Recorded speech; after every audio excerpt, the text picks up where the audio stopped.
बिस्मिल्लाहिर्रहमानिर्रहीम, अस्सलाम वालेकुम। Welcome back to my channel. तो कैसे हैं आप सब? उम्मीद करती हूँ कि आप सब ठीक होंगे। जैसा कि आप देख रहे हैं, इतने मज़ेदार से स्नैक्स पोटैटो और चिकन के बहुत ही लजीज से स्नैक्स मैंने आज तैयार किए हैं और रेसिपी आप लोगों के साथ शेयर कर रही हूँ।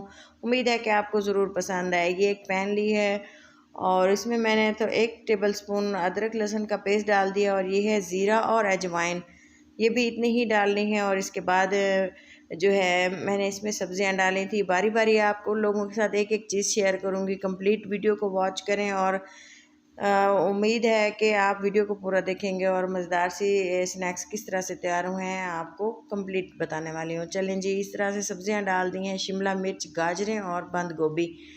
इसी शेप में इस तरह से बारीक इसको कट कर लेना है। आप चाहें इसको जिस भी शेप में कट करें, लेकिन सब्जियां यही वाली लाजमी ऐड करनी है।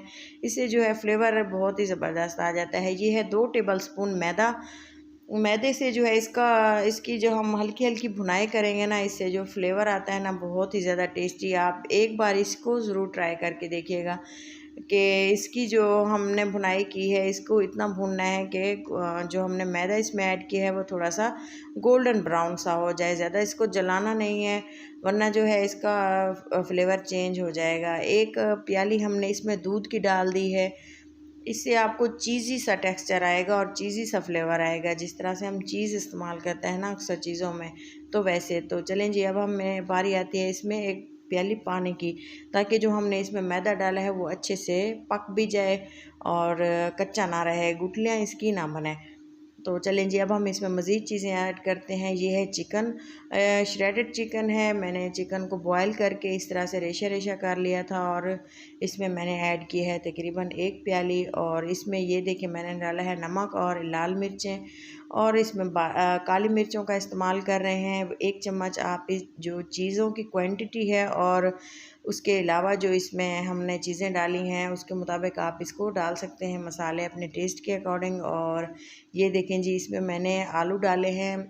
मेरे पास 3 अदद आलू थे, उसको मैंने इस तरह से ग्रेट करके इसमें डाल दिया था। आप देख सकते हैं, आप भी इसी तरह से डालें जितनी क्वांटिटी आप रखेंगे ना चीज़ों की। यहाँ पे आप मसाले वगैरह चेक कर लीजिएगा, अगर मसाले कम हो तो मज़ीद आप इसमें ऐड कर सकते हैं, लेकिन मैंने हल्के मसाले रखे हैं। बच्चे फिर जो है तंग होते हैं कि मसाला ज़्यादा होना, फिर बच्चे इंजॉय नहीं कर पाते। तो साथ ही हमने केचप और चटनी के साथ इसको सर्व किया था, तो बहुत ज़्यादा मज़ा आया था। चलें जी, इसको अच्छे से पका लेना है। इस तरह से इसको मिक्स कर देना है, फ्लेम हल्की रखनी है। और ये देखें, साथ ही थोड़ी सी मुझे महसूस हुआ कि मिर्चें कम हैं, तो हरी मिर्चें मैंने कट करके साथ ही ऐड कर दी हैं। आप भी मसाले वगैरह चेक कर लीजिएगा। फ्लेम को हल्का रखना है और 1 से 2 मिनट के लिए इसको चीज़ें ऐड करने के बाद पका लेना है। अब मैंने इसे एक बाउल में डाला है और इसको हमने ठंडा होने देना है बिल्कुल अच्छे तरीके से। इसके बाद ही हमने जो है स्नैक्स को शेप देनी है। आप जिस भी शेप में इसको बनाना चाहें आप बना सकते हैं, लेकिन जो है मैंने इसको थोड़ा सा सिलेंडर शेप में इसको बनाया है। तो आप देखें, इसको इस तरह से हमने अच्छे से शेप दे देना है और इसको बारी बारी हमने तमाम जो हमारे बैटर तैयार किया हुआ है इस तरह से शेप दे दिया था और इसको हमने रख देना है। आप चाहें तो इसे फ्रीज़ भी कर सकते हैं। बच्चों के लंच बॉक्स के लिए बहुत ही अच्छा सा आइडिया है। चिकन और पोटैटो की कॉम्बिनेशन के साथ आप बच्चे बहुत ज़्यादा इंजॉय करते हैं और बहुत ज़्यादा टेस्टी भी हैं। तो चलें जी, इस तरह से हमने तमाम जो स्नैक्स थे तैयार कर लिए हैं। और अब आता है इसको कोटिंग का प्रोसेस। अब हम इसको करेंगे। कोटिंग किस तरह से करनी है, ये देखें, ब्रेड क्रम्स लिए हैं 1 प्लेट में, फ्रेश बनाए हैं। घर में जो हमारे पास ब्रेड मौजूद होती है उसको हमने ग्राइंडर में डाल के पीस लिया था और थोड़ा सा ड्राई होने दिया था। इसके बाद आप अगर ड्राई ना भी करें, आप इसको ऐसे भी इस्तेमाल कर सकते हैं। 2 अंडे लिए हैं, अंडे 1 या 2 लें, क्वांटिटी के मुताबिक लेंगे। इस तरह से हमने थोड़ा सा इसको पहले फेंट लिया है और इसमें कुछ भी ऐड नहीं किया। और ये देखें, आप देख सकते हैं जो हमारे स्नैक्स हैं पोटैटो के, तो इसको हमने थोड़ा सा डिप किया अंडे में और इसके बाद हमने इसको कोटिंग के लिए डाल दिया ब्रेड क्रम्स में। ब्रेड क्रम्स ये देखें बिल्कुल ही बारीक हैं और बहुत ही ज़्यादा इजी से बन गए थे घर में। और इस तरह से आप देखें कोटिंग मैंने इसकी किस तरह से की है, बहुत ही अच्छे तरीके से कोट किए हैं और इसको इस तरह से साइड पे रखते गए हैं अच्छे से झाड़ के, ताकि ये जब हम फ्राई करते हैं ना तो क्रम्स वगैरह उतर जाते हैं। इसको रख देना है, रेस्ट दे देना है ताकि ये थोड़े से सेट हो जाएं। आप चाहें तो अगर इस तरह से हम इसको फ्रीज़ भी कर सकते हैं, क्योंकि बच्चे बहुत ज़्यादा स्नैक्स एंजॉय करते हैं और ये बहुत ज़्यादा यमी भी बनते हैं। तो इसको फ्रीज़ करने के लिए हमने इसको इस तरह से रख दिया और इसके ढक्कन वाला जो है बर्तन लेना है, एयर टाइट करके हमने इसको रखना है ताकि ये ख़राब भी ना हो। फ्रीज़ कर लें और 1 हफ़्ते तक इसको आराम से हम यूज़ कर सकते हैं। तो इससे टाइम भी बच जाता है और ईज़िली काम भी हो जाता है और बच्चे भी खुश हो जाते हैं। तो अब हम ये देखें, मैं इसे निकाल रही हूँ और इसे फ्रीज़ करेंगे।